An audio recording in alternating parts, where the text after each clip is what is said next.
Greetings, family, and welcome to Dr. Mumbi Spirituals.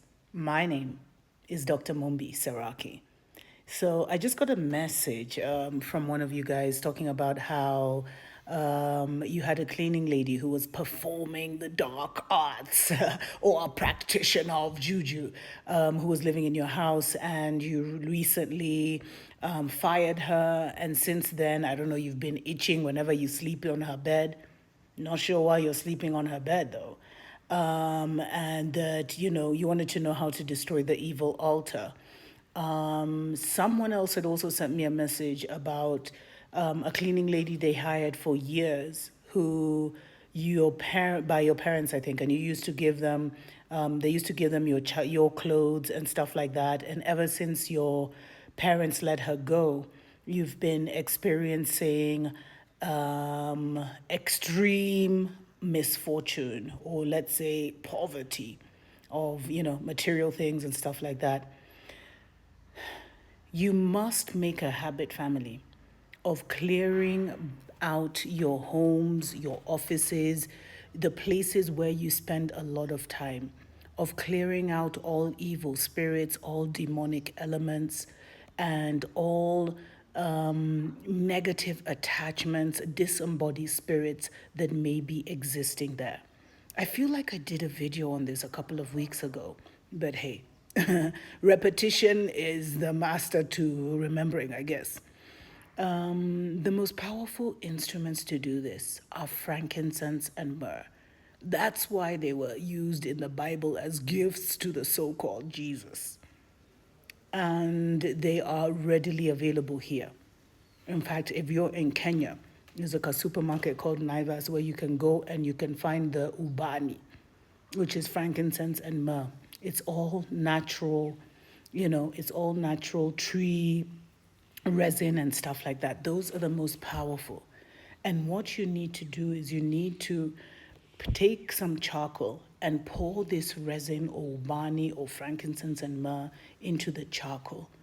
And then in every single room of your house, you need to command that every evil spirit, every negative entity, every demon, every demonic element, every disembodied spirit, every element that is there that is not for your highest good and your greatest, existence, leave immediately. Anything that is attacking you, anything that is an enemy to your soul, your spirit, your family, leave. And there's a way that you do this. You go from room to room. I had actually attached an article when I did talked about this last time. I'll attach it in the comments of this, so check it out. And you need to go from the room furthest to the door, and then go from room to room to room, and then end up at the front door where you invite those spirits to leave. And when you're doing this, by the way, family, you also need to make sure that all your windows or doors are open so that these spirits leave, because this world is spiritual.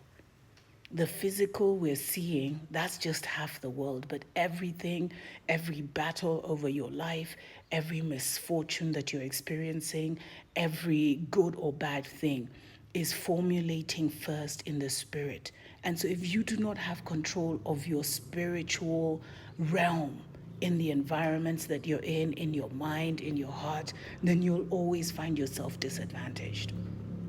And once you do that, once you clear out the negative spirits using things as powerful as frankincense and myrrh and the power of your own tongue, then you call back your energy. You call back your power. You call back your favor, your abundance, your blessing from every person, every place, every experience, every encounter where it may be. Call it back to yourself. And then for good measure, you might want to just, take that frankincense and myrrh body and just smoke yourself out and return every energy that is not your own. Disconnect from every curse over your life, every bad word, every slander, every gossip. every mental, emotional, psychological, and physical attack, all spells, including death spells, poverty spells, all black magic and white magic, I'll get into that one day. Disconnect from all that is not serving you, that is not serving your highest good and your greatest elevation.